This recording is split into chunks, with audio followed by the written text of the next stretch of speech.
Hi everyone, this is Tel. I am very happy and proud to share my very first EP to everyone. So I'm here to share more stories about it. The Room EP started with, of course, the first music, the first song, Room. And the members really encouraged me and they really want me to do a solo. So, doon ako nagkaroon ng lakas ng loob to do a solo and release a song.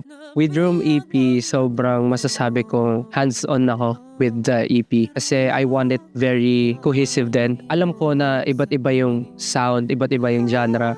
But gusto ko malapit yung story ng bawat song sa bawat isa. Ayun, super happy. And kahit sobrang busy, nagagawa ko pa rin lahat. And yung EP nga, talagang ginawa ng way para ma-record lahat ng songs. Malapit na siya ma-release, so super excited na ako.